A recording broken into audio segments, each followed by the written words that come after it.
Grâce, j'espère que tu vas bien. Écoute, je suis très contente aujourd'hui de pouvoir avoir ton témoignage parce que je pense aussi que c'est un témoignage très important. Parce que toi, en fait, tu étais dans une famille, et tu es toujours d'ailleurs dans une famille où tes frères sont autistes. Et donc, bah, j'aimerais bien un petit peu que tu nous parles toi aussi de ton ressenti par rapport à ça. Merci. Alors, merci beaucoup Laurence pour la parole. Alors, comme tu as su le mentionner, je suis dans une fratrie d'enfants qui sont autistes. J'ai ma soeur et mon frère qui sont autistes. Au début, c'était compliqué, surtout pour moi. Je ne connaissais pas, je ne comprenais pas, je ne savais pas ce qui se passait. Il y avait surtout plus des superstitions comme quoi, bon, je suis congolaise et chez nous on dit souvent que les enfants sont kibaba, ils sont muets parce qu'elle n'a pas de langage. Donc c'était un peu compliqué et surtout pour moi, je ne savais pas comment faire avec elle, je ne savais pas comment m'en sortir avec elle. Et ensuite, quand le dernier est né et qui s'avère aussi être autiste, alors là aussi c'était compliqué. Là, je découvre une toute autre personnalité, c'est-à-dire qu'il n'était pas comme ma soeur, mais lui, il avait aussi un trouble de l'attention avec hyperactivité, donc il bougeait de partout, il ne restait pas sur place. Et je vois que c'est très coûteux pour mes parents. Pour moi, ça a été beaucoup de frustration parce que au début, je pensais que ma mère m'abandonnait plus moi et préférait plus mon frère et ma soeur qui ont ce trouble, alors que ce n'est malheureusement pas le cas. Vous savez, souvent, lorsqu'on est dans une famille comment vous dire ça?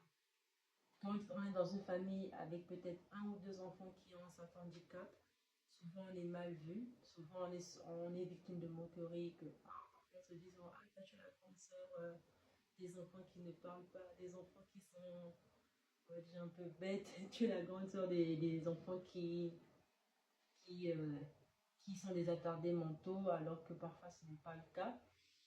C'était très difficile à vivre, c'était très difficile à surmonter, c'était même douloureux, j'en pleurais même des fois. Mais après, en grandissant, je me suis documentée beaucoup pour comprendre qu'est-ce que c'était, comment ça se passe, pourquoi ça arrivait. Et j'ai pu comprendre en fait la situation dans laquelle ma maman était. C'était très dur parce que au niveau quand même financier, c'est pas évident. Mais comment vous dire, là j'ai plus le sentiment où je me dis que si les moyens me le permettent, je veux bien aider ma mère. Quand même, pourquoi pas prendre un de mes frères ou une de mes soeurs afin de pouvoir beaucoup soulager.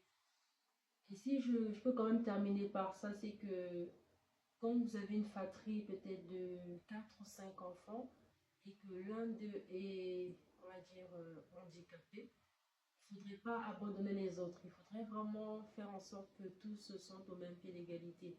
C'est vrai que peut-être le cas de celui qui, si je veux dire, qui n'est pas normal selon les normes de la société peut vous inquiéter, mais il faudrait vraiment savoir faire la part des choses. Parce que nous, qui sommes, si par exemple je peux dire, des enfants classiques, on se sent abandonné. Et il y a parfois de la jalousie qui peut se créer ou de l'envie alors que on est encore des enfants. Moi, j'étais une enfant, je ne comprenais pas. Mais maintenant que j'ai grandi, je comprends mieux la vie, je comprends mieux la situation.